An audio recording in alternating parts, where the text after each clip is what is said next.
Assalamualaikum warahmatullahi wabarakatuh.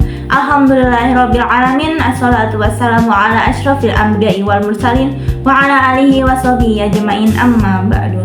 Yang saya hormati Ibu Kepala Sekolah, Bapak dan Ibu Dewan Guru beserta staf, dan anak-anak sekalian yang saya sayangi dan banggakan. Puji syukur kita panjatkan kehadirat Allah yang Maha Esa, karena atas limpahan rahmat, berkah dan kasih-Nya kita dapat berkumpul di sini dalam keadaan yang alhamdulillah sehat walafiat tanpa kurang suatu apapun. Anak-anak sekalian, coba sekarang kita tengok ke sekitar kita.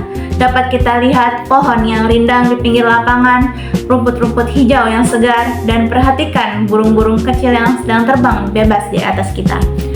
Adakah yang tahu kalau dunia ini tidak diciptakan hanya untuk manusia saja?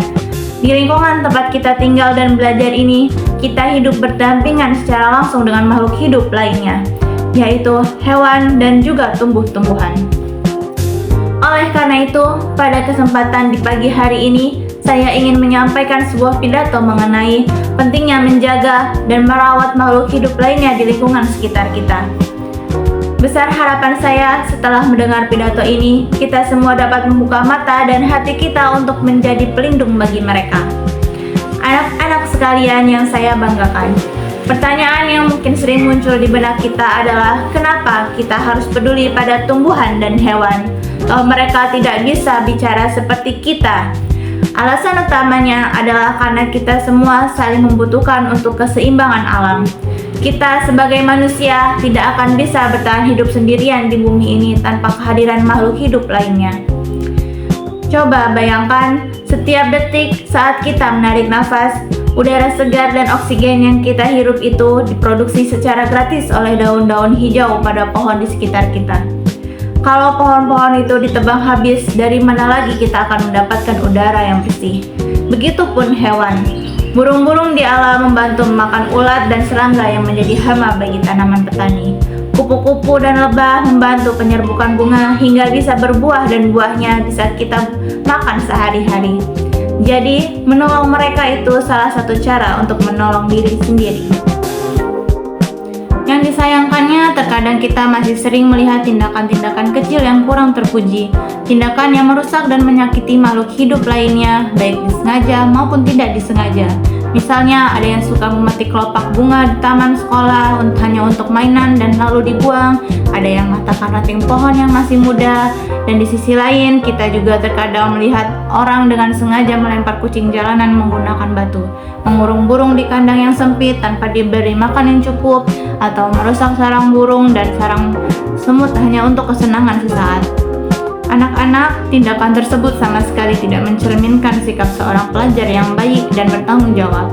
Kita sebagai makhluk hidup yang diberikan akal dan budi oleh Allah Subhanahu wa Ta'ala, kita memiliki tanggung jawab moral yang besar untuk menjadi pelindung bagi tumbuhan dan hewan, bukan menjadi perusak hidup mereka. Lalu, apa saja langkah yang bisa kita lakukan? Kita bisa memulainya sekarang juga melalui tindakan-tindakan sederhana dari dalam lingkungan rumah dan sekolah kita sendiri. Seperti kita belajar untuk merawat tumbuhan, lalu kita tunjukkan kasih sayang kepada hewan. Jika kalian bertemu hewan liar di jalanan, jangan kalian ganggu, jangan kalian sakiti, dan jangan kalian takut-takuti. Dan yang terakhir, kita jaga kebersihan lingkungan tempat tinggal mereka. Janganlah membuang sampah sembarangan, karena dengan membuang sampah pada tempatnya, kita sudah dapat menyelamatkan banyak nyawa makhluk hidup lainnya. Sebagai kesimpulan dari pidato saya hari ini, marilah kita selalu mengingat bahwa bumi ini akan menjadi tempat yang jauh lebih indah, sejuk, aman dan nyaman jika kita semua manusia, hewan, dan tumbuhan dapat hidup berdampingan secara harmonis. Menyayangi dan menjaga lingkungan sekitar adalah salah satu bentuk rasa syukur kita sebagai makhluk ciptaan Allah yang Maha Esa. Demikian pidato yang dapat saya sampaikan. Saya mohon maaf apabila dalam penyampaian tadi terdapat tutur kata yang kurang berkenan atau sikap yang kurang sopan di hati Bapak, Ibu, Guru, serta anak-anak sekalian. Dan kepada Allah saya mohon ampun. Terima kasih atas perhatiannya. Saya akhiri. Wassalamualaikum warahmatullahi wabarakatuh.